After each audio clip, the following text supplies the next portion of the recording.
Okay, सब कुछ हो गया। हेलो बच्चों, क्या हालचाल? एकदम बढ़िया, मस्त। तो हम लोगों की ये इलेक्ट्रोस्टैटिक्स की 7वीं क्लास है, जिसे हम लोग कंटिन्यू कर रहे हैं बराबर। और आज जो है हम लोग इस सेशन में क्या सीखने वाले हैं वो तो आपको थंबनेल और वीडियो के टाइटल से पता चल ही गया होगा। फिर भी मैं आपको बता देना चाहता हूं कि इस सेशन में आज जो भी हम लोग पढ़ने वाले हैं वो बहुत ही इंटरेस्टिंग है और बहुत ही इम्पोर्टेंट है। ये न केवल बोर्ड की दृष्टिकोण से मैं बात कर रहा हूं, यहाँ पर कोई भी अदर कंपैरेटिव एग्जाम भी अगर आप लोग देने वाले हैं तो उसकी दृष्टिकोण से ये बहुत ही इंटरेस्टिंग सेशन होने वाला है। आज जो आप यहाँ पर सीखने वाले हैं वो बहुत ही ज़्यादा यूजफुल होगा। आप इस चीज़ का अभी हो सकता है आगामी बोर्ड एग्जाम में भी आप इस चीज़ को देख सकते हैं, और जब आप कोई लाइफ में कंपैरेटिव एग्जाम देने वाले होंगे तो वहाँ पर इन चीज़ों को आप देखेंगे। ठीक है, तो जो टॉपिक है वो क्या है? एक समान वैद्युत क्षेत्र में थीटा कोण पर रखे वैद्युत द्विध्रुव पर बल आघूर्ण। तो जब हम लोग एक समान वैद्युत क्षेत्र में वैद्युत द्विध्रुव को रखते हैं बच्चा, तो उस पर एक बल आघूर्ण कार्य करता है। अब ये बल आघूर्ण कैसे कार्य करता है, कितना कार्य करता है, क्या क्या कंडीशन हो सकती हैं, ये सारी हम लोग इस वीडियो में आज इस सेशन में जानने वाले हैं। तो साथ बने रहिएगा इस सेशन में। तो आओ यार, सेशन को स्टार्ट करते हैं। चलिए कुर्सी की पेटी बांध लीजिए, चलते हैं हम लोग इस नए सफ़र की ओर। और ये सफ़र बहुत ही सुहाना होने वाला है, मज़ेदार होने वाला है, दिलचस्प होने वाला है। चलिए, तो इस सेशन को हम लोग समझने से पहले मैं आपको कुछ बहुत ही इम्पोर्टेंट पॉइंट बताने वाला हूँ। उन्हें आप रिमेम्बर रखना है, बहुत ही ज़्यादा इंटरेस्टिंग है और बहुत ही इम्पोर्टेंट भी है। ठीक है, वो पॉइंट क्या क्या है, चलिए बात करते हैं। मैं आपके सामने यहाँ पर आप देख रहे हो कुछ रेखाएं ड्रॉ कर रहा हूँ। ये रेखाएं नहीं है, मैं अब इनको नाम देने वाला हूँ। मैंने इनको नाम दे दिया यहाँ पर, ये वैद्युत क्षेत्र की रेखाएं हैं, जिसे हम लोग वैद्युत बल रेखाओं के नाम से जानते हैं।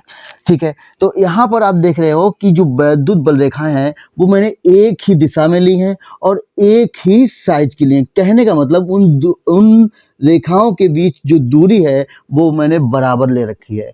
तो ऐसी रेखाएं, यानी ऐसी वैद्युत बल रेखाएं जो एक ही दिशा में और एक समान परिमाण के साथ होती हैं, तो उस क्षेत्र को ही हम लोग, उस वैद्युत क्षेत्र को हम लोग एक समान वैद्युत क्षेत्र कहते हैं। तो एक समान वैद्युत क्षेत्र क्या है, ये हम लोगों ने बात कर ली है कि क्या है कि जो वैद्युत बल रेखाएं हैं वो एक ही दिशा में चल रही हूँ और एक ही परिमाण के साथ चल रही हूँ। कहने का मतलब यहाँ पर जो उनके बीच की दूरी है, जो दूरी है वो कैसी होनी चाहिए, बराबर होनी चाहिए। दिशा कैसी होनी चाहिए, एक दिशा में ही होनी चाहिए। तो एक समान वैद्युत क्षेत्र में है, ये आपका एक समान वैद्युत क्षेत्र कहलाएगा। ठीक है, अब यहाँ पर जो इंपॉर्टेंट चीज है उसे आप समझिएगा।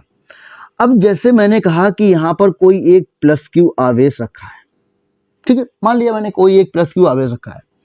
अब ये प्लस क्यू आवेश रखा है, तो ये जो वैद्युत क्षेत्र है क्या इसको अपने पास रखने देगा, अपने अंदर रखने देगा?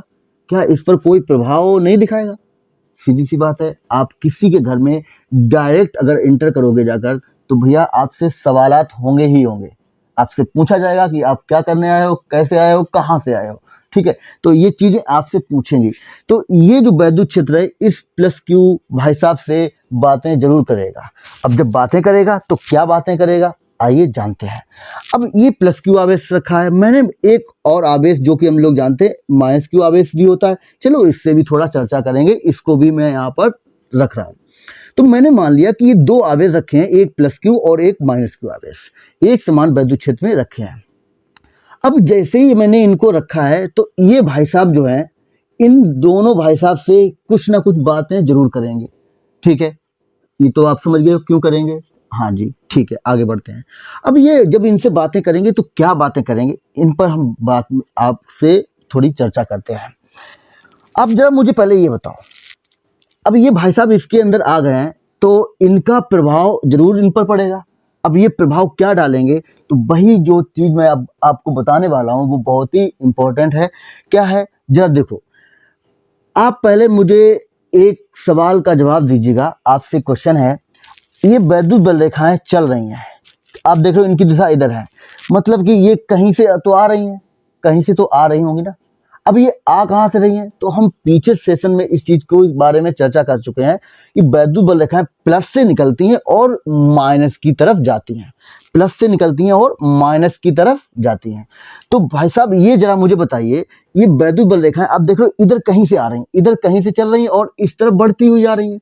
तो इसका मतलब ये है कि कहीं ना कहीं इधर साइड में हमारे पास प्लस क्यू आवेश एक रखा होगा।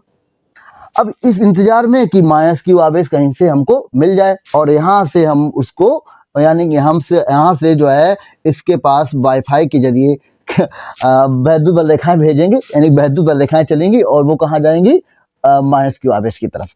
तो यहाँ से यहाँ पर हमें ये कंफर्म हो गया है कि वैद्युत बल रेखाएं इस दिशा में चल रही हैं। इसका मतलब ये कहीं से चल रही हैं और वो कहाँ से चल रही हैं, तो वो हमें पता है प्लस से निकलती हैं, तो मतलब इधर से कहीं प्लस रखा होगा, इधर से कहीं निकल रही हैं। इतनी चीजें एकदम क्लियर है, इतनी चीजें तो हम लोग पीछे क्लास में भी बात कर चुके हैं। अब जरा यहाँ पर कहानी को समझते हैं। तो ये प्लस क्यू आवेश से वैद्युत बल रेखाएं निकल रही हैं, मतलब कि इसका ही तो ये वैद्युत क्षेत्र है। और जैसे ही हमने प्लस क्यू आवेश को रखा तो ये क्या करेगा, इस पर बल लगाएगा, सीधी सी बात है, ये प्लस और ये प्लस बल लगने लगेगा। तो ये क्या करेगा, ये अपनी ओर खींचेगा। ना ना ना, बिल्कुल ना, ऐसा सोचना भी मत, बहुत ही बड़ा पाप हो जाएगा। भाई प्लस का है, ये भी प्लस का है, तो ये क्या करेगा, इसको धक्का देगा, कहेगा भाई मेरे यहाँ से निकलो। तो ये क्या करेगा, उसको बाहर निकालेगा। मतलब यहाँ पर प्रतिकर्षण का बल लगेगा और वो आप देखेंगे किधर लगेगा, बाहर की ओर। मतलब ये क्या कर रहा होगा, इस पर जो बल लगा रहा होगा वो बाहर की ओर लगा रहा होगा। इतनी चीज क्लियर, ओके। मैंने मान लिया कि जो बल लग रहा है वो एफ लग रहा है, ठीक है। अच्छा, अब इन जनाब पर क्या हालचाल होंगे, इनके भी जरा हम लोग हालचाल पता करते हैं कि इन भाई साहब पर ये भाई साहब क्या कह रहे होंगे, इनसे किस प्रकार की बातें कर रहे होंगे। अब जरा मुझे बताओ, प्लस रखा है, ये यहाँ से ही वैद्युत बल रेखाएं चल रही हैं, यहाँ पर ये माइनस क्यों आ गए। इन्होंने देखा कि ये प्लस का है या इन्होंने देखा कि ये माइनस का, तो ये कहेगा कि मेरे पास आओ, आओ आ जाओ, मुझे जरूरत है आपकी। तो ये उसको बुलाएगा, अपनी तरफ बुलाएगा, खींचेगा, यानी कि यहाँ पर कौन सा बल लगेगा आप देखेंगे, यहाँ पर आकर्षण बल का अनुभव होगा। तो ये जनाब जो है ना, ये यूं ही अपने अंदर किसी को आने नहीं देंगे, और अगर आएंगे तो उनसे सवालात भी होंगे। और हमने देखा कि यहाँ पर प्लस क्यू आवेश और माइनस क्यू आवेश दोनों को लाए थे। देखा कि प्लस क्यू आवेश में जो बल लग रहा है वो बल वैद्युत क्षेत्र की ही दिशा में लग रहा है, और माइनस क्यू आवेश पर जो बल लग रहा है वो वैद्युत क्षेत्र के विपरीत दिशा में। अब विपरीत दिशा में कैसे लग रहा है आप जरा मुझे बताओ। मैंने वैद्युत बल देखा, यानी वैद्युत क्षेत्र की दिशा किधर मानी है, इस तरफ। यहाँ पर जो आवेश रखा है उस पर जो बल लग रहा है वो किधर लग रहा है, इस तरफ। वैद्युत क्षेत्र इस दिशा में, इस पर जो बल लग रहा है वो इस दिशा में। तो दोनों अपोजिट हो गए, यानी कि विपरीत हो गए कि नहीं हो गए, ठीक है। तो जो दो मोस्ट इंपॉर्टेंट चीज आपके पास निकल के आई है बच्चा, वो क्या है, ये पहली चीज ये निकल के आई है कि यदि वैद्युत क्षेत्र, आप भी साथ साथ नोट करिएगा, बहुत इंपॉर्टेंट है, और ये बोर्ड एग्जाम में 1 नंबर के लिए डायरेक्ट पूछ भी दिया जाता है। और ये जो इंपॉर्टेंट इसलिए बन जाता है कि हम लोग किसी भी आगे कोई भी डेरिवेशन करेंगे या कोई भी न्यूमेरिकल लगाएंगे तो वहाँ पर इन चीज़ों से हमें बहुत ही सहूलियत मिलने वाली है, बहुत ही आसान होने वाली है इन चीज़ों के जरिए वो चीज़ें, ठीक है। तो चलो आओ देखते हैं क्या मैं बता रहा हूँ। मैंने बोला यदि वैद्युत क्षेत्र में हम लोग यानी कि प्लस क्यू आवेश को रख दिया जाए, यानी प्लस क्यू आवेश यानी धन आवेश, ठीक है, वैद्युत क्षेत्र में धन आवेश उपस्थित होगा तो उस पर बल लगेगा। किधर लगेगा, और वो लगाएगा कौन, वैद्युत क्षेत्र, ठीक है। उस पर वैद्युत क्षेत्र द्वारा अपनी ही दिशा में बल लगेगा। ये पॉइंट बहुत ही इंपॉर्टेंट बनते हैं बेटा, 1 नंबर के लिए बहुत ही इंपॉर्टेंट बनते हैं, और ये जरूरत भी है, हम लोगों को जानना भी है, सब कुछ जानना है। ठीक है।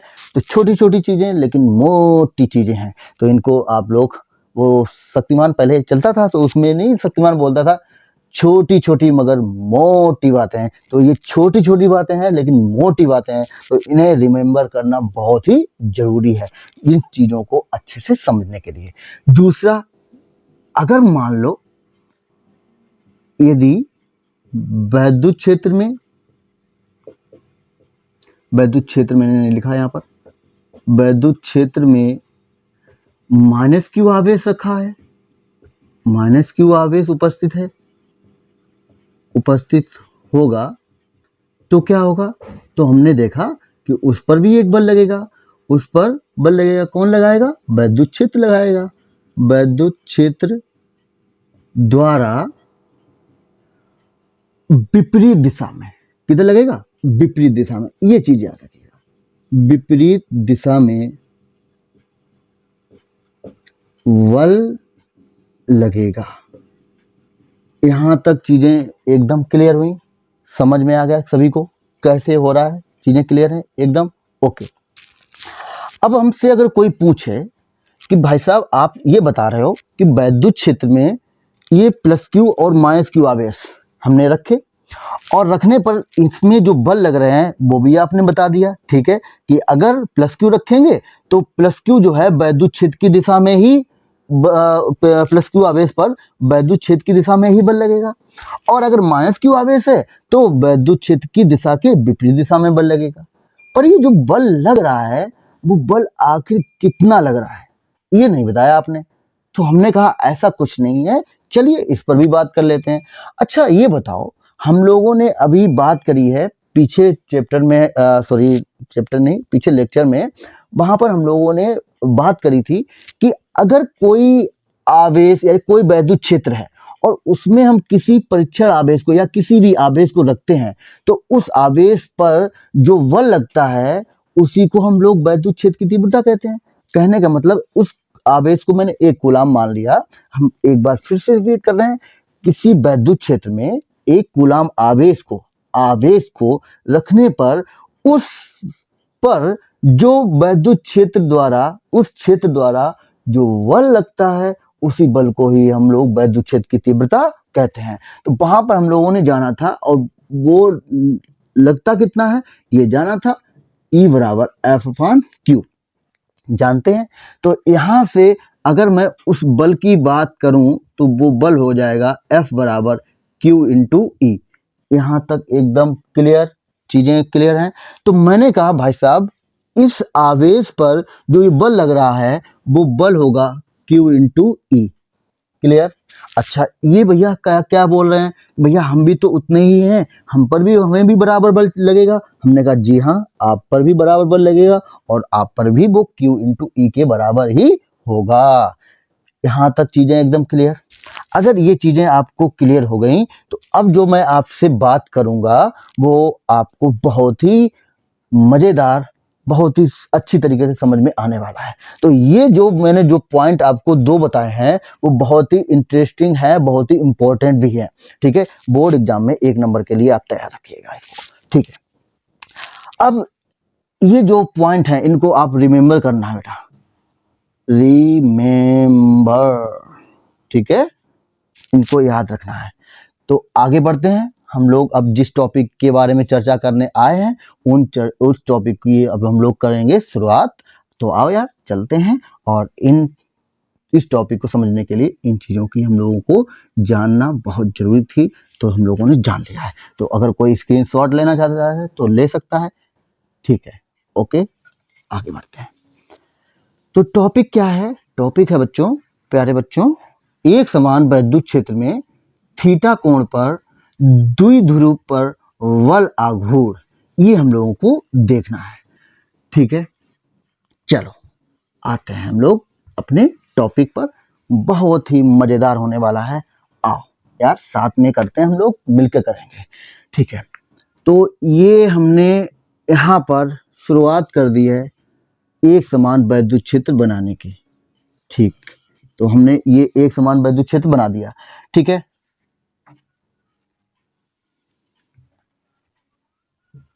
ठीक है, तो ये हमारा हुआ एक समान वैद्युत क्षेत्र। अब इस एक समान वैद्युत क्षेत्र में हम लोग क्या करने वाले हैं, यहाँ पर थीटा कोण पर द्विध्रुव को रखने वाले हैं। अब द्विध्रुव को रखेंगे तो द्विध्रुव कुछ इस प्रकार का होता है हमारे पास, ठीक है, ये माइनस क्यू और ये प्लस क्यू, ऐसा ही तो होता है। इसके बीच की दूरी मैंने मान ली ये 2d है, ये लीजिए, ये हमारे पास द्विध्रुव हो गया। ठीक, अब जरा इस पर थोड़ा हम लोग विचार विमर्श करते हैं। विचार विमर्श क्या करना है, इस पर ही तो बात हम लोगों को करनी है ना। इसको मैंने बोल दिया कि ए बी है और ये कितने कोण पर रखा है, थीटा कोण पर रखा है, जो कि मैंने हेडिंग में भी लिख दिया है, थीटा कोण पर रखा है। ठीक है, यहाँ तक चीजें क्लियर हैं। और जो ये हमारे पास वैद्युत क्षेत्र है वो एक समान वैद्युत क्षेत्र है, हेडिंग क्लियर, ठीक है। अब जरा मुझे बताओ, वैद्युत द्विध्रुव में भी तो आप देख रहे हो दो आवेश रखे हैं। अब जैसे ही ये आ गया तो ये भाई साहब इन पर भी बल लगाएगा, और इस चीज को समझने के लिए पहले ही जो मैंने चीज बताई थी, इसीलिए बताई थी ताकि ये चीज अब आपको आसान लगेगी। ठीक है, तो अब जरा मुझे बताओ, यहाँ पर प्लस क्यू आवेश है तो इस पर ये जनाब क्या कर रहे होंगे, बल लगा रहे होंगे। क्या, कैसा लगा रहे होंगे, इस तरफ, इस दिशा में लगा रहे होंगे। ये चीजें क्लियर हो चुकी ना हम लोगों को, अब कोई दिक्कत वाली बात तो नहीं है। ठीक है, आगे बढ़ते हैं। अब ये जनाब है, इन पर भी लग रहा होगा, हाँ इन पर भी लग रहा है। वो किस दिशा में, इस दिशा में। क्लियर, कितना लग रहा है हम लोग जानते हैं, Q इंटू ई लग रहा है। कितना लग रहा है, Q इंटू ई लग रहा है। ओहो, ठीक है, बहुत बढ़िया, ठीक, बराबर है। ठीक, ये भी जान लिया। अब मुझे कोई बच्चा ये बताएगा, यहां पर आप देखो, इस आवेश पर जो बल लग रहा है Q इंटू ई, ठीक है, वो इस दिशा में है। इस आवेश पर जो बल लग रहा है वो इस दिशा में है। दोनों बल परिमाण में बराबर है। ठीक है, दोनों बल परिमाण में बराबर है। अब ये देखो, इसकी दिशा इस ओर है और इसकी दिशा इस ओर है। मैं बल की बात कर रहा हूं। यहां पर जो इस प्लस क्यू आवेश पर जो बल लग रहा है उसकी दिशा इस ओर है, और यहां पर जो माइनस क्यू आवेश रखा है उसकी दिशा इस ओर है। तो दोनों एक दूसरे के अपोजिट हो गए बच्चा। और जब अपोजिट हो जाएंगे, बराबर लग रहे हैं, तो यहाँ पर मैं अगर बात करूं कि यहाँ पर जो नेट फोर्स लग रहा होगा एफ नेट, वो कितना हो गया होगा, 0 हो गया होगा। सीधी सी बात है, समझने का प्रयास करिए। देखिए, जैसे मान लीजिए ये हमारे पास एक रस्सी है और यहाँ पर दो बच्चे हैं। एक बच्चा इस रस्सी को इस ओर खींच रहा है और एक बच्चा रस्सी को इस ओर खींच रहा है। ठीक है, समझिएगा। ये बच्चा जो है 5 न्यूटन का बल लगा रहा है, ये बच्चा भी 5 न्यूटन का बल लगा रहा है। तो रस्सी पर नेट फोर्स कितना लग रहा होगा, 0, यानी रस्सी अपनी जगह से टच से मस नहीं होगी। इतनी चीज आपको समझ में आ रही है? ठीक है, क्यों ऐसा क्यों हो रहा है, क्योंकि ये जो 5 न्यूटन का बल लगा रहा था वो इस दिशा में, ये जो 5 न्यूटन का बल लगा रहा था वो इस दिशा में। तो दोनों बलों की जो क्रिया रेखाएं थी वो एक दूसरे के अपोजिट थी और परिमाण में कैसे थे, बराबर थे। इसलिए वहां पर दोनों बल एक दूसरे को क्या कर रहे थे, कैंसिल आउट, यानी कि जो परिणामी बल निकल के आ रहा था एफ नेट, वो कितना आ रहा था, 0 आ रहा था। ठीक है, क्लियर। अब हमने जान लिया कि अगर बल 0 है तो बल 0 होने से क्या इस पर और भी कोई चीज नहीं लग रही होगी। तो देखो, यहां पर सीधी सी बात है, अगर बल 0 है तो इसका मतलब ये नहीं है कि यहां पर कोई और चीज नहीं होगी। क्यों नहीं होगी, जरा बात कर लेते हैं। देखो, हमें पता है कि कोई भी बल अगर लग रहा है तो बल की दिशा में ही उसकी क्रिया रेखा होती है। तो यहां पर इसकी क्रिया रेखा कुछ इस प्रकार की होगी, यहां पर इस बल की क्रिया रेखा कुछ इस प्रकार की होगी। और जब ये बल, यहां पर एक बल इसको इस दिशा में खींच रहा था, एक बल इसको इस दिशा में खींच रहा था, तो ये कुछ इस प्रकार से, ऐसे इस प्रकार से घूम रहा होगा। भाई यहाँ पर इसकी घूमने की प्रवृत्ति थोड़ी ना खत्म हो जाएगी। यहाँ पर जो ये बल आघूर्ण द्विध्रुव रखा हुआ है, इस पर जो बल लग रहे हैं, एक इस दिशा में लग रहा है, एक इस दिशा में लग रहा है, यह दोनों परिमाण में बराबर है, दिशा में अपोजिट है। तो यहाँ पर एफ नेट तो 0 हो गया, बट इनकी जो घुमाने की प्रवृत्ति है वो 0 नहीं होगी। क्यों नहीं 0 होगी, क्योंकि यहाँ पर जो इनकी क्रिया रेखा है वो क्रिया रेखा जो है इसको क्या कर रही होंगी, इसको घुमाने का प्रयास कर रही होंगी, यानी कि इस दिशा में घुमाने का प्रयास कर रही होंगी। ठीक है, यानी इस पर क्या लगने लगा होगा, इस पर एक प्यारा सा बल आघूर्ण उत्पन्न हो रहा होगा। क्या उत्पन्न हो रहा होगा, बल आघूर्ण।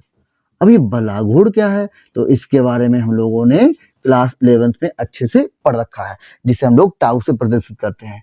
अब ये कितना लग रहा होगा, तो यहाँ पर हम आपको बताते हैं क्या ये कितना लग रहा होगा। तो बात ये है कि जो बल आघूर्ण लगता है इसका जो फार्मूला होता है बच्चा, वो होता है बल गुणे जो हमारे पास दोनों बल लग रहे होते हैं उनके क्रिया रेखाओं के बीच की लंबवत दूरी होती है। तो बल गुणे दोनों बलों के बीच की लंबवत दूरी, यही होती है ना बच्चा। ठीक है, अब ये तो हमने जान लिया कि सर आपने ये फार्मूला बता दिया। जी हाँ, ये फार्मूला होता है, इसे आपको याद करना ही पड़ेगा, इसमें और कोई दूसरा चारा नहीं है। मतलब फार्मूला को याद करने का दूसरा कोई चारा नहीं है, आपको याद करना ही पड़ेगा। ठीक है, बल आघूर्ण बराबर बल गुणे दोनों बलों के बीच की लंबवत दूरी। यहाँ पर मुझे एक वर्ड और बोलना है, दोनों बलों की क्रिया रेखा, बलों की क्रिया रेखा के बीच की लंबवत दूरी। ठीक है, ये वर्ड जरूर मेंशन करना होगा क्योंकि यहाँ पर क्रिया रेखा की ही बात होगी, अदरवाइज यहाँ पर तो बल जो है एफ नेट तो 0 आ रहा है। ठीक है, ओके। अब यहाँ पर टाउ होगा कितना, तो बल इन दोनों बलों में से कोई एक बल ले लो तो वो है कितना, Q इंटू ई। ठीक है, बहुत अच्छी बात है, बहुत अच्छा बताया सर आपने। अब बात तो सबसे मेन पॉइंट तो यहाँ पर आया है कि दोनों बलों की जो क्रिया रेखा है उनके बीच की लंबवत दूरी चाहिए। तो अब बच्चा मुझे कोई बताएगा कि यहाँ पर लंबवत दूरी वो होगी कितनी, तो सीधी सी बात है, यहाँ पर मुझे लंब तो पहले डालना पड़ेगा ना। तो यहाँ से मैंने क्या किया, ये क्रिया रेखा है इस बल की और ये क्रिया रेखा है इस बल की, तो इस बिंदु से मैं इस क्रिया रेखा पर एक लंब डालूंगा, ये लंब डाल दिया। तो ये दोनों क्रिया रेखाओं के बीच की ये क्या कहलाएगी, लंबवत दूरी। लंबवत दूरी मतलब यहाँ पर कोण कितना होना चाहिए, 90 अंश। इतनी चीज एकदम क्लियर, परफेक्ट, मजा आ रहा है। मजा आ रहा है तो थम्स अप दीजिएगा। और यहाँ पर जो है मैंने इसको बोल दिया कि ये पॉइंट जो है हमारे पास सी है। तो बच्चों अब मुझे क्या चाहिए, दोनों बलों की जो क्रिया रेखा है उनके बीच की लंबवत दूरी चाहिए, मतलब इस दूरी के बारे में चर्चा करनी है। कैसे भी करके ये दूरी अगर हमारे पास आ जाए तो फिर हमारे पास जो बल आघूर्ण लग रहा होगा वो हमारे पास निकल के आ जाएगा। तो चलिए इसके बारे में हम लोग बात करें, लंबवत दूरी को निकाला जाए। तो जरा मुझे कोई बताएगा, ये हमारे पास समकोण त्रिभुज बन रहा है, और अगर समकोण त्रिभुज बन रहा है तो समकोण त्रिभुज में इस लंबवत दूरी को निकालने के लिए हमें जो है यहाँ पर बात करनी होगी साइन थीटा की। अब सर आप कैसे जानेंगे साइन थीटा की, तो जरा मुझे बताओ। ये दूरी हमको पता है और ये दूरी चाहिए, ये समकोण त्रिभुज है तो 90 के सामने वाली भुजा कर्ण है जो कि हमें पता है 2D होती है। ठीक है, और ये हमारे पास लंब, तो लंब और कर्ण में साइन का रिलेशन होता है या कोसेक का, तो हम लोग यहाँ पर साइन का यूज कर सकते हैं, ऐसा नहीं आप कोसेक का भी यूज कर सकते हैं। ठीक है, लेकिन आप देखेंगे चीजें वही निकल के आएंगी हम लोगों के सामने। तो यहाँ पर मुझे BC पर चर्चा करनी है, तो मैं बात करूंगा इस समकोण त्रिभुज में। अब जरा मुझे कोई बताएगा कि सर यहाँ पर एंगल ये थीटा है, आपने यहाँ पर इस एंगल की बात करनी होगी, तो बच्चा ये थीटा है तो ये भी थीटा ही होगा। अब ये थीटा क्यों होगा इस पर भी बात कर लेते हैं। तो हम लोग जानते हैं कि अगर हमारे पास समांतर रेखाएं हैं, बहुत सारी समांतर रेखाएं हैं, ठीक है, और कोई एक तिरछी रेखा उसको काट रही है, तो ये सारे कोण जो है आपस में कैसे होते हैं, बराबर होते हैं बच्चा। तो अगर ये थीटा है तो ये भी थीटा होगा, ये भी थीटा होगा और ये भी हमारा थीटा होगा। तो ये भी समांतर रेखा है, ये देखो सभी समांतर रेखा हैं, तो ये अगर थीटा है तो ये भी थीटा ही होगा। तो अब मैं इसको यहाँ पर रफ कर दे रहा हूँ ताकि चीज़ें एकदम विजुअल हो, करेक्ट आपको क्लियर दिखें। ठीक, तो समकोण त्रिभुज मैं बात करने जा रहा हूँ। समकोण त्रिभुज, इसको मैंने नाम दिया था ए। तो ए सी बी में, ठीक है, साइन थीटा बराबर क्या होता है, लंब बटे कर्ण। तो हमको ये लंब यानी कि BC पर बात करनी है। BC और कर्ण क्या है हमारा, AB। तो यहां से BC बराबर कितना आ जाएगा बच्चा, AB साइन थीटा। AB कितना है, 2D है, और ये रहा अपना प्यारा सा साइन थीटा। तो BC हम लोगों ने निकाल ली, और BC ही क्या है बच्चा, दोनों क्रिया रेखाओं के बीच की दूरी, दोनों बलों की क्रिया रेखाओं के बीच की लंबवत दूरी। तो वो निकाल के हम लोगों ने देखा कितनी आई है, 2D साइन थीटा। तो यहाँ पर वैल्यू को अगर मैं रखूं तो ये हो जाएगा 2D साइन थीटा। एकदम चीजें क्लियर हैं, कोई दिक्कत वाली बात तो नहीं है। चलिए, तो यहाँ पर मैं इसको रफ कर दे रहा हूँ, और आप देखिएगा हमारे पास जो चीजें निकल के आई हैं वो क्या निकल के आई है, टाउ टाउ टाउ नहीं, टाउ टाउ जी नहीं, टाउ जी। ठीक है, तो यहाँ से मैं Q इंटू 2D को क्या लिख सकता हूँ, हम लोग पीछे बात कर चुके हैं, जो कि होता है वैद्युत द्विध्रुव आघूर्ण। ठीक है, तो यहाँ पर ये कितना हो जाएगा, Q इंटू 2D हो जाएगा P, और ये रहा अपना E, और ये साइन थीटा। तो हमारे पास निकल के आ गया टाउ बराबर PE साइन थीटा, जो कि एक समान वैद्युत क्षेत्र में थीटा कोण पर रखे वैद्युत द्विध्रुव पर बल आघूर्ण। ठीक है, ठीक है, क्लियर। तो कितना आता है, टाउ बराबर PE साइन थीटा। अरे रुको रुको रुको, अभी तो यहाँ से चीजें तो स्टार्ट होंगी, यहाँ से तो हम लोगों को बहुत कुछ आगे अभी सीखना है। तो आओ यार चलते हैं। अब जरा देखो, मैं क्या इसको इस रूप में लिख सकता हूं, तो आप कहेंगे सर बिल्कुल लिख सकते हैं। अब वही कहेगा सर बिल्कुल लिख सकते हैं जिसने कक्षा 11 में वेक्टर को पढ़ लिया होगा, अच्छे से पढ़ लिया होगा। हम लोग वहां पर बात करे थे A क्रॉस B क्या होता है, AB साइन थीटा। तो ये उसी का रूप लिखा हुआ है, तो मैं इसको ऐसे लिख सकता हूं। तो यहां से मैं ये बोल सकता हूं कि क्रॉस यहाँ पर लगा हुआ है, मतलब कि टाउ यहाँ पर कैसी राशि हो गई, सदिश राशि है। टाउ कैसी राशि होती है, सदिश राशि, यानी कि बल आघूर्ण सदिश राशि होती है। तो इतनी चीजें यहाँ तक हम लोगों को क्लियर हो गई। अच्छा, अब यहाँ पर बात ये आई है कि सर आपने ये तो बता दिया कि ये P है, ये E है, E यहाँ पर एक समान वैद्युत क्षेत्र है, P जो है वैद्युत द्विध्रुव आघूर्ण है, बट ये थीटा क्या है। तो थीटा बच्चा क्या है, जरा आओ इस पर भी थोड़ा देख लेते हैं। हमने थीटा यहाँ पर क्या बोला है, थीटा यहाँ पर बोला है ये वैद्युत द्विध्रुव का क्षेत्र की दिशा से एंगल। ठीक है, तो वैद्युत द्विध्रुव, आखिर इस पर जो है वैद्युत द्विध्रुव आघूर्ण की बात करनी होगी, तो उसकी दिशा देखनी होगी। तो हम लोग जानते हैं वैद्युत द्विध्रुव आघूर्ण की जो दिशा होती है वो माइनस Q आवेश से प्लस Q आवेश की ओर होती है, यानी इसकी दिशा किधर लग रही होगी, इस दिशा में। यानी यहाँ पर जो वैद्युत द्विध्रुव आघूर्ण होगा उसकी दिशा इस दिशा में होगी। तो ये जो थीटा एंगल है वो किसके किसके बीच में, P और E के बीच में, यानी कि थीटा वेक्टर P व वेक्टर E के बीच का कोण है। ये जानना बहुत जरूरी था, जो कि हम लोग बहुत आसानी से जान चुके हैं, सीख चुके हैं। क्योंकि अब यहाँ से जो चीजें आप लोगों के सामने आने वाली हैं उसके बारे में यहाँ पर थीटा बहुत बड़ा रोल प्ले करने वाला है। समझते हैं आखिर क्या है। तो आप पहले ये जान लो, आखिर ये जो बल आघूर्ण लग रहा है एक समान वैद्युत क्षेत्र में, वो क्या कर रहा है। तो मुझे कोई बताएगा, एफ नेट तो यहाँ पर 0 हो गया, ये क्या कर रहा है, इस वैद्युत द्विध्रुव को घुमा रहा है, और घुमाकर क्या कर रहा है, वो इसको ये चाह रहा है कि वैद्युत क्षेत्र में ही आ जाए। यानी वैद्युत क्षेत्र यहाँ पर चाह रहा है कि मेरे पास जो ये वैद्युत द्विध्रुव आया है इसे मैं अपनी दिशा में हिला लूं। तो ये बल आघूर्ण क्या कर रहा है, उसे घुमाने का प्रयास कर रहा है और क्या कर रहा है, द्विध्रुव को वैद्युत क्षेत्र की दिशा में लाने का प्रयास कर रहा है। तो ये बहुत ही इंपॉर्टेंट चीज है, बहुत ही इंटरेस्टिंग चीज है। इसे आप लोग नोट जरूर कर लीजिएगा कि यहाँ पर जो बल आघूर्ण लग रहा है वो बल आघूर्ण वैद्युत द्विध्रुव को वैद्युत क्षेत्र की दिशा में लाने का प्रयास कर रहा है। ठीक है, प्रयास करता है।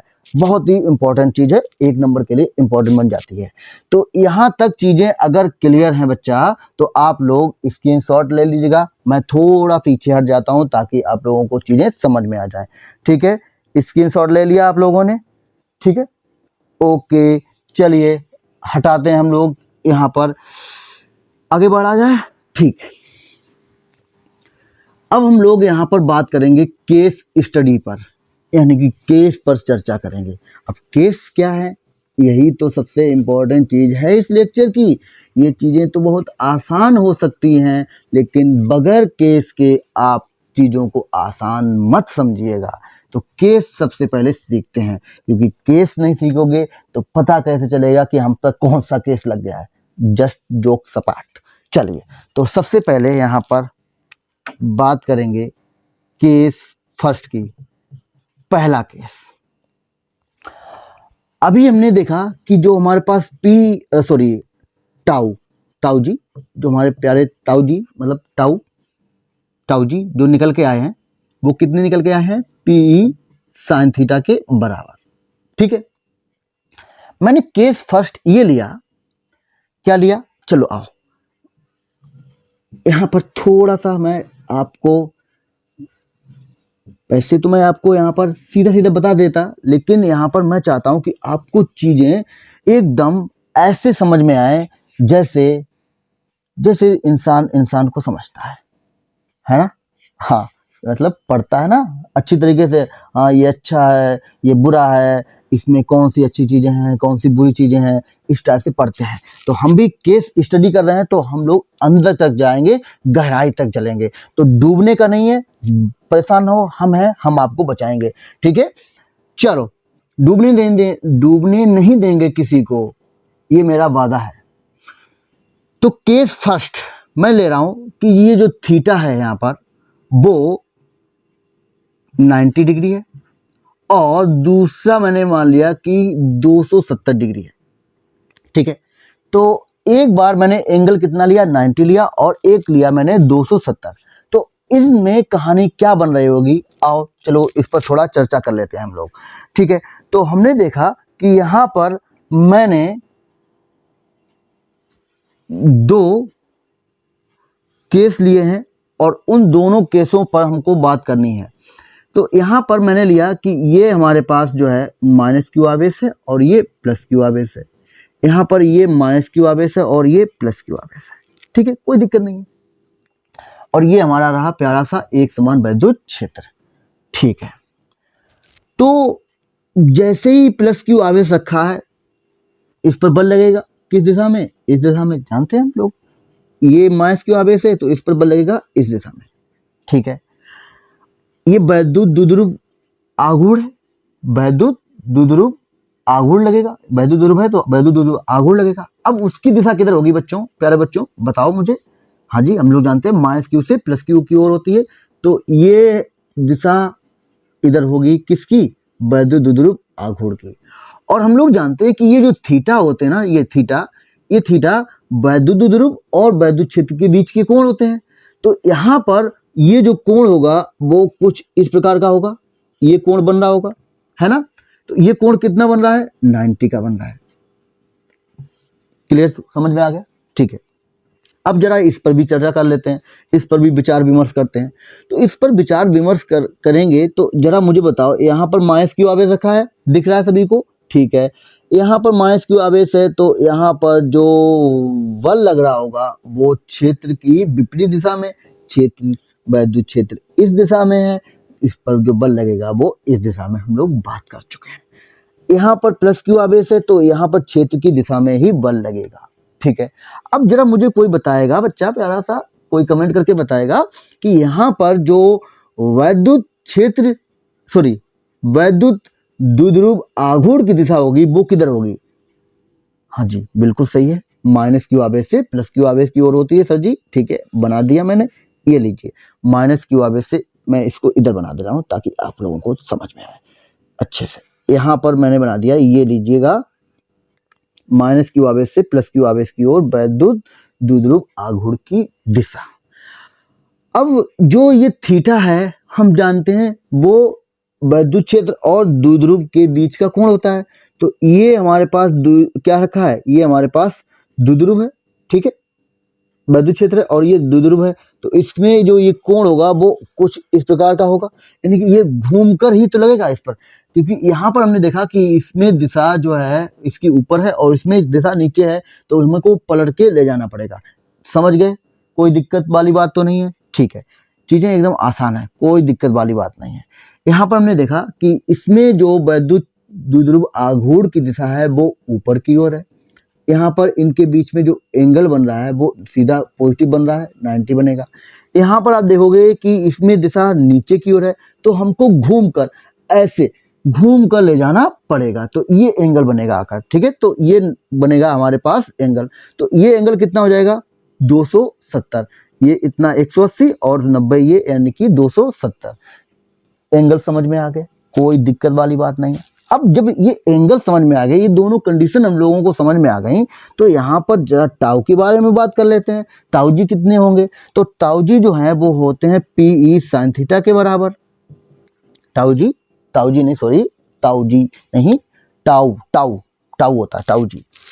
तो पी साइन थीटा, यहाँ पर अगर मैं इस केस में बात करूं तो 270 हम लोग जैसे रखेंगे तो पी साइन 270 डिग्री, हाँ जी। और इस केस में अगर हम बात करें तो फिर से हमको वही बात करनी है जो हम लोग करते आए हुए हैं, टाउ बराबर पी साइन थीटा, और यहाँ पर जो एंगल है वो कितना है बेटा 90 का है। चलिए ठीक है, बहुत ही आसान थी, चीजें समझ भी लिए हम लोगों ने, ये होगा। अच्छा ये तो हम लोग जानते हैं, क्या जानते हैं कि साइन 90 और साइन 270 दोनों 1 होते हैं। तो यहाँ पर जो चीजें होंगी वो कुछ इस प्रकार की होंगी, दिखती हुई नजर आ रही हैं। अगर ये 1 हो जाएगा तो पीई बचेगा, यहाँ पर अगर ये 1 है तो ये भी पीई बचेगा। तो आप देख रहे हो यहाँ पर जो हमारे पास टाउ निकल के आया वो कितना आया पी, और इसे मैं मैक्सिमम बोल रहा हूँ, इसे मैं मैक्सिमम बोल रहा हूँ। अब जरा मुझे कोई बताएगा सर आपने मैक्सिमम क्यों बोला, तो काइंड फॉर योर इंफॉर्मेशन ये मैं आपको बताना चाहता हूँ कि भैया साइन की मैक्सिमम वैल्यू 1 होती है और जो मैक्सिमम वैल्यू है वो 90 पे देता है। तो हमने देखा यहाँ पर साइन 90 मैक्सिमम वैल्यू हो गई है, तो जब इसकी मैक्सिमम वैल्यू 1 होती है तो ये टाउ मैक्सिमम हो जाएगा और वो कितना पीई के बराबर हो जाएगा। चीज़ें एकदम क्लियर, कोई दिक्कत वाली बात तो नहीं है, ठीक है। अगर ये चीज़ें आपको समझ में आ गई बच्चा, तो हम लोग केस सेकेंड की ओर बढ़ें, बढ़ा जाए, स्क्रीनशॉट लेना है ले लीजिए, ठीक है। तो हम लोग बढ़ते हैं केस सेकेंड की ओर, हटा दें, ठीक है। देखो केस सेकेंड बहुत ही इंपॉर्टेंट है, और उसे मतलब ये जो केस हम आपको बता रहे हैं इन्हें हम डायरेक्ट सीधे बताकर निकल जाते हैं 1 मिनट में, लेकिन मैं यहाँ पर आपसे 15 मिनट का और समय मांगता हूँ। बने रहिए, देखिए चीज़ें कैसे होती हैं, कितनी होती हैं, क्या होती हैं। तो अगला केस जो मैं ले रहा हूँ, मैं मान रहा हूँ कि यहाँ पर जो थीटा है वो 0 एंगल हो या थीटा 180 हो, तब उस केस में क्या होने वाला है, क्या होगा, टाउ कितना होगा, ठीक है। टाउ जी अपने कितने होंगे देखते हैं। तो यहाँ पर मैं कुछ इस प्रकार से वैद्युत क्षेत्र बना रहा हूँ। आपने देखा कि यहाँ पर मैंने वैद्युत बल देखा है, बहुत बड़ी बड़ी ली, मतलब कुछ ये बड़ा होने वाला है यहाँ पर, हाँ जी बहुत बड़ा होने वाला है, इसलिए आपसे 15 मिनट मैंने और मांगे हैं। तो देखिएगा यहाँ पर थीटा बराबर 0 डिग्री और थीटा बराबर 180 अंश, मतलब कि यहाँ पर क्या हो रहा होगा 0 डिग्री मतलब यहाँ पर ये, और 180 मतलब ये, यही तो कहानी बन रही होगी। अब जरा इस कहानी को थोड़ा समझते हैं। यहाँ पर मैंने क्या किया, यहाँ पर मैंने लिया ये प्लस क्यू है और ये माइनस क्यू है, और यहाँ पर मैं ले रहा हूँ कि ये प्लस क्यू है और ये माइनस क्यू है। कोई दिक्कत वाली बात तो नहीं है, समझ रहे हो? ठीक है, अभी चीजें सब आपके सामने आएंगी। तो बच्चों अब मुझे कोई यहाँ पर बताएगा इसके कारण जो बल लग रहा होगा वो इधर लग रहा होगा, क्लियर? इसके कारण जो बल लग रहा होगा वो इस दिशा में लग रहा होगा, ठीक है। यहां पर जरा समझते हैं, इसके कारण जो बल लग रहा होगा वो इधर लग रहा होगा, इसके कारण जो बल लग रहा होगा वो इधर लग रहा होगा। तो यहां पर हमने क्या देखा, यहां पर हमने देखा बच्चों कि इस केस में जब प्लस क्यू आवेश है तो बल की दिशा इधर है, और माइनस क्यू आवेश है तो बल की दिशा इधर है, प्लस क्यू आवेश है तो बल की दिशा इधर है। तो यहाँ पर देखा कि जब दोनों आवेश एक सीध में हो गए तो इनकी बलों की क्रिया रेखाएं भी एक ही दिशा में हो जाएंगी, मतलब एक सीध में हो जाएंगी। और जब ऐसा होगा तो हमें पता है कि ये विपरीत दिशा में लग रहे हैं, ये इस दिशा में और ये इस दिशा में, तो जो F निकल के आएगा वो कितना आएगा, 0 के बराबर। ये चीज समझ में आ रही है बात?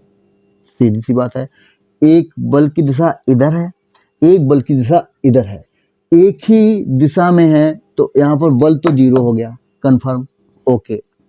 यहाँ पर भी समझ लेते हैं, यहाँ पर क्या है, यहाँ पर भी देखा कि एक बल की दिशा इधर है और एक बल की दिशा इधर है, तो दोनों बलों की जो दिशाएं हैं अपोजिट हैं, इक्वल होंगी परिमाण में, तो यहाँ पर बल जो F नेट आएगा वो 0 आ रहा है। अब जरा यहाँ पर मैं एक चीज और जानना चाहता हूं, यहाँ पर अगर हम ध्यान दें तो दोनों बलों की क्रिया रेखा एक सीध में हो गई, क्योंकि दोनों जो आवेश हैं वो एक सीध में हो गए हैं। अगर दोनों आवेश एक सीध में हो गए हैं तो इन पर जो बल लग रहा है वो भी एक सीध में हो जाएंगे, यानी उनकी क्रिया रेखाएं एक सीध में हो जाएंगी, एक ही लाइन में हो जाएंगी। यहाँ पर जरा देखें, यहाँ पर जरा गौर फरमाएं, तो यहाँ पर भी चीजें साफ दिख रही हैं कि इस पर इन दोनों आवेश के कारण जो बल लग रहा है उनकी क्रिया रेखाएं भी एक ही सीध में हो गई, एक ही जैसी हो गई, एक ही सीध में हो गई। और जब एक ही सीध में क्रिया रेखाएं हो गई तो वहां पर जो टाउ होगा वो भी कितना हो जाएगा, उस केस में 0 हो जाएगा, क्योंकि जब उनके बीच कोई भी गैप नहीं होगा, दूरी नहीं होगी, तो वो रोटेशन नहीं कर पाएंगे, मतलब यहाँ पर बल की क्रिया रेखा एक के ऊपर एक हो गई, तो टाउ भी कितना, 0। तो आप देख रहे हैं यहाँ पर इस केस में हमारे पास क्या बेहतरीन चीज निकल के आई। हमने जाना कि अगर थीटा 0 या 180 हुआ, कब, अगर वैद्युत क्षेत्र को हम लोग वैद्युत द्विध्रुव को वैद्युत क्षेत्र में थीटा बराबर 0 अंश या 180 पर रखते हैं, तो उस केस में F नेट तो 0 है ही, टाउ भी 0 निकल के आया। और जब ऐसा होता है, टाउ 0 होता है, तो इस पोजीशन को, इस स्थिति को हम लोग साम्यावस्था की स्थिति कहते हैं। क्या बोलते हैं, साम्यावस्था की स्थिति कहते हैं। चीजें एकदम क्लियर, ठीक है। अब थोड़ा इस पर थोड़ा चर्चा कर लेते हैं। देखो, साम्यावस्था हमारे पास 2 प्रकार की होती हैं, एक स्थिर साम्यावस्था और एक अस्थिर साम्यावस्था। तो यहाँ पर मैं लिख रहा हूं, हमारे पास 2 प्रकार की साम्यावस्था है। एक हम लोग जानते हैं स्थिर साम्य होता है हमारा, और एक होता है हमारा अस्थिर साम्य।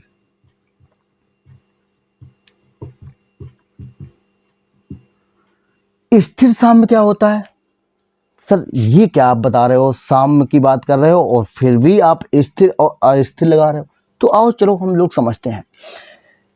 मैं स्थिर साम्य की अगर बात करूं तो देखो, जैसे मान लो मैं इसको रफ कर दूं, थोड़ा स्पेस चाहिए हमको, ठीक है, इसको भी कर दें, रहने दो, चलो इसमें हम काम करेंगे। समझिए, मैं यहाँ पर 2 सिचुएशन आपको दे रहा हूँ। एक ऐसी कुछ इस प्रकार की, ये हमारे पास कोई बॉल है, बाउल मतलब कटोरा, ये हमारे पास कोई कटोरा है, कटोरी मान सकते हैं आप, कुछ भी ले सकते हैं, मतलब इस टाइप का है। और यहाँ पर मैंने ले लिया एक बॉल को, बॉल मतलब गेंद अपनी प्यारी सी, ये बॉल जिससे हम लोग क्रिकेट वगैरह खेलते हैं, कोई भी ले सकते हो आप, किसी भी चीज़ को आप यहाँ पर एज्यूम कर सकते हैं। अब एक चीज़ मैंने यहाँ पर रख दी, तो दोनों अभी रुकी हुई है, तो ये दोनों कैसी है, साम्य की स्थिति में है। पर आप देख रहे हो ये जो कंडीशन है, अगर मैं यहाँ पर इसको यहाँ पर धक्का दूं इस दिशा में, या मैं इधर धक्का दूं, तो आप क्या देखोगे कि ये बॉल ऊपर जाएगी, फिर वापस अपनी उसी स्थिति में आ जाएगी। यानी कि ये जो, ऐसे समझिए, ये जो मुन्ना है, अगर हम इसको डांट दे रहे हैं तो ये घर से नाराज होकर बाहर चला गया और थोड़ी देर बाद वापस घर पे आ गया। यानी कि ये कहावत कही जाती है, लौट के बुद्धू घर पे रहा है, ऐसा कुछ कहा जाता है। खैर यहाँ पर समझिएगा, मैं आपको जो समझा रहा हूँ वो समझिएगा। मैं बोल रहा हूँ कि यहाँ पर जो बॉल रखी है, अगर मैं इसकी साम्यावस्था को छेड़ूं, ठीक है, यानी इसमें थोड़ा सा धक्का दूं, तो ये इस दिशा में अगर धक्का देंगे तो इधर गया जाएगा, फिर आप देखेंगे वो वापस यहीं पर आ जाएगा, ठीक है। और यहाँ पर अगर देखें, सिचुएशन कुछ इस प्रकार की है कि अगर मैंने इसको थोड़ा सा धक्का दिया तो ये भाई साहब जो है ना, कुछ इस प्रकार से इधर टपकते हुए यानी हमसे दूर चले जाएंगे। तो ये कहलाएगी हमारे पास, अभी बॉल यहाँ पर टिकी थी, तो कौन सा, साम्य की स्थिति में है, ये भी साम्य की स्थिति में है। बट मैंने यहाँ पर इसको थोड़ा सा छेड़ा, तो थोड़ा सा छेड़ने पर क्या होगा, ये जो है नीचे गिर जाएगी, ठीक है। चलिए इस चीज को थोड़ा हम समझते हैं। इसके लिए मैं 1 मिनट,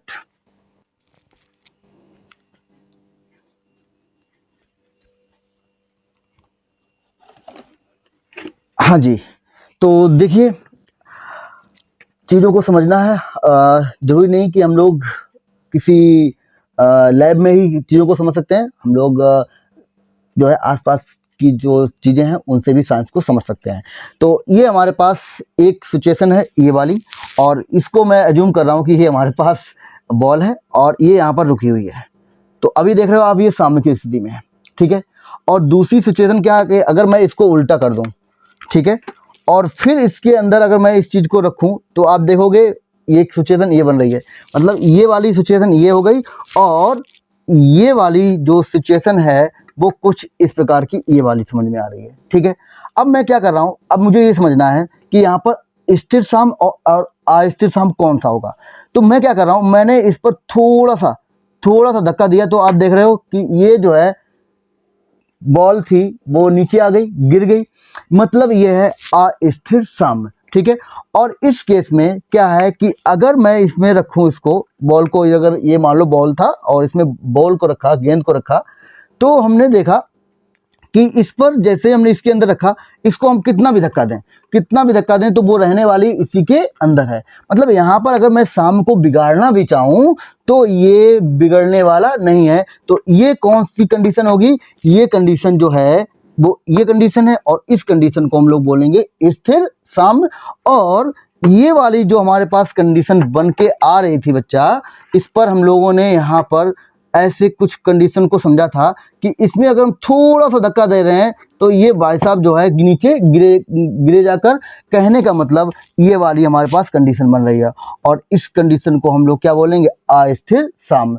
तो यहाँ से आपको चीज़ें अगर क्लियर हो गई हो, मज़ा आया हो आज के सेशन में, तो यहाँ पर आप लोग जो है मुझे बताइएगा। तो देख लिया हम लोगों ने, जान लिया कि ये जो कंडीशन है वो स्थिर साम्य की है, और ये वाली जो कंडीशन है वो अस्थिर साम्य की है, ठीक है। ओके, अब जरा मैं बात कर लेता हूं कि आखिर यहां पर जो टाउ है वो कितना लग रहा होगा। तो इस चीज को मैं यहां पर रफ कर दे रहा हूं। अब आप समझ चुके हैं, स्क्रीनशॉट लेना चाहें तो ले सकते हैं। देखिए, तो यहाँ पर जो टाउ है वो कितना होगा, तो वो हम लोग जानते हैं, टाउ जी अपने होते हैं पीई साइन थीटा के बराबर।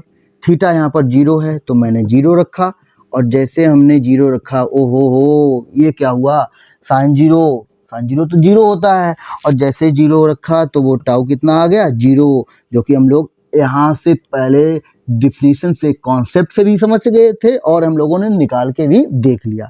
ठीक है, यहाँ पर देखें तो टाउ बराबर पी ई साइन थीटा।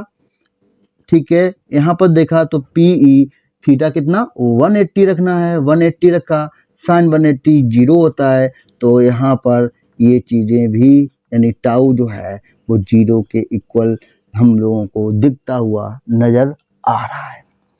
तो हम लोगों ने यहाँ तक जान लिया कि अगर हम लोगों ने वैद्युत द्विध्रुव को एक समान वैद्युत क्षेत्र में थीटा बराबर 0 एंगल पर रखा या 180 पर रखा, तो उस केस में ना तो यहाँ पर आपको नेट फोर्स देखने को मिलेगा और ना ही वहाँ पर आपको बल आघूर्ण देखने को मिलेगा।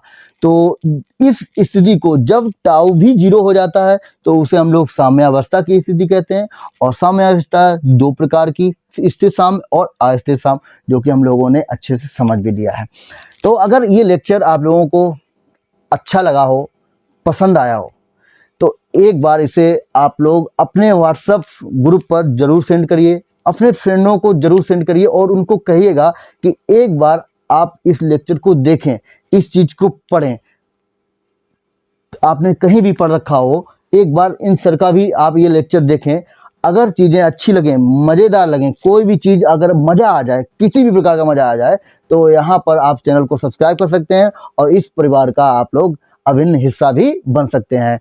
तो ठीक है, आज के लेक्चर को हम लोग यहीं पर एंड करते हैं। ओके, बाय, जय हिंद, वंदे मातरम।